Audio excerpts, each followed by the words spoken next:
Nah, sehubungan dengan pelaksanaan putusan dari Mahkamah Konstitusi yang sama-sama kita ikuti kemarin, ada 4 putusan Mahkamah Konstitusi, dan saya juga sudah menyampaikan rilis tertulis kemarin tentang putusan Mahkamah Konstitusi itu, baik putusan yang pertama, 2, 3 maupun keputusan yang terakhir nomor 4 yang mengabulkan permohonan pemohon mahasiswa dari Universitas Surakarta yang akhirnya Mahkamah Konstitusi mengabulkan sebagian dan menyatakan bahwa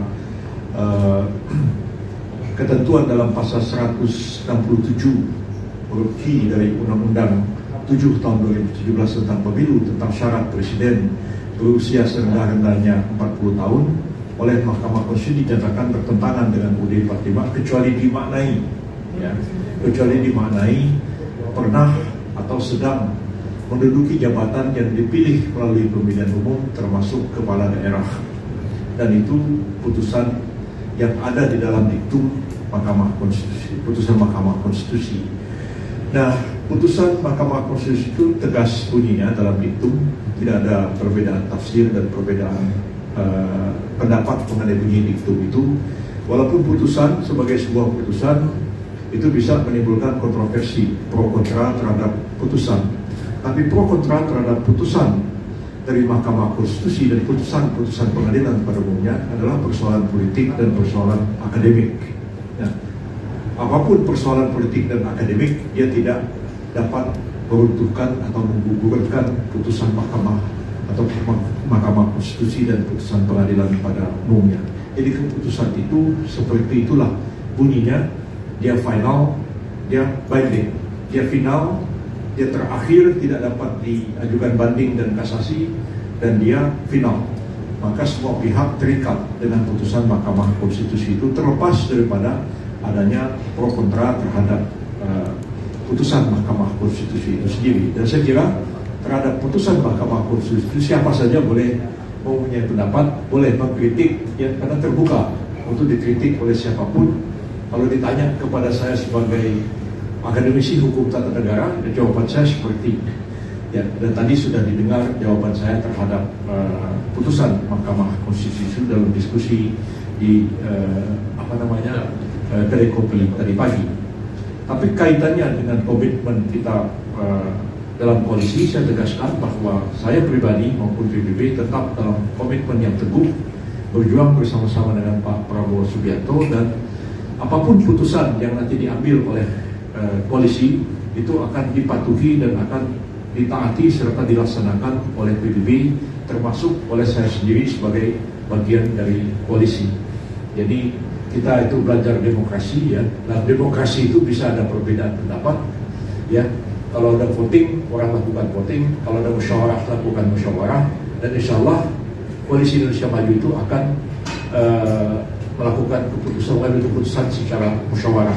Kalaupun ada perbedaan pendapat, misalnya dengan voting, maka orang yang kalah akan terikat dengan keputusan mayoritas dari orang yang menang. Jadi seperti itulah kami kemukakan pendapat, pandangan-pandangan. Tapi apapun keputusan itu akan kita patuhi dan kita jalankan bersama, termasuk misalnya putusan dari Pak Prabowo Subianto untuk memilih Pak Gibran sebagai calon wakil presiden. Ya, itu kita akan patuhi, kita akan dukung keputusan itu, dan kita akan laksanakan dalam prakteknya. Dan apapun kritik, apapun saran dan pendapat, maka kami akan bersama-sama mempertahankan keputusan yang telah diambil itu. Jadi dari segi komitmen dan keputusan PBB itu nggak usah diragukan, nggak usah dikhawatirkan. Kita komit dengan koalisi, dan apapun keputusan koalisi yang diambil oleh Pak Prabowo terkait dengan wakil presiden dan keputusan-keputusan lain, itu akan kita patuhi dan kita akan laksanakan bersama apapun risiko yang kita hadapi. Bahkan oleh karena keputusan ini mungkin nanti ketika akan dilaksanakan itu akan menghadapi sejumlah persoalan-persoalan hukum. Misalnya, apakah keputusan ini harus mengubah undang-undang? Apakah presiden perlu mengeluarkan perpu? Apakah ketua KPU Pak Hashim harus mengeluarkan keputusan KPU?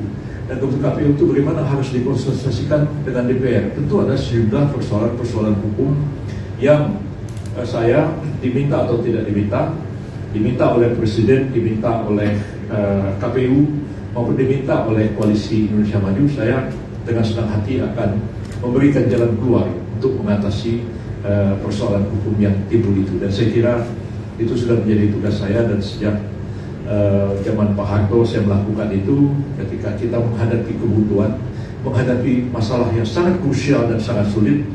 Kemudian coba Saudara Yusuf mencari jalan keluar. Nah, itu saya akan putar otak dan mencari jalan keluar yang terbaik mengatasi persoalan-persoalan hukum yang krusial itu, sehingga nantinya keputusan yang diambil oleh pemerintah dalam melaksanakan putusan Mahkamah Konstitusi, keputusan yang diambil oleh Koalisi Indonesia Maju, dan keputusan yang diambil oleh Pak Prabowo Subianto adalah keputusan yang benar, sah, legal, dan konstitusional melihat dari hukum dan peraturan perundang-undangan yang berlaku di negara kita. Dan saya tetap mempunyai komitmen yang teguh untuk mengatasi persoalan-persoalan hukum yang kemungkinan akan timbul nanti. Saya kira itu penegasan saya.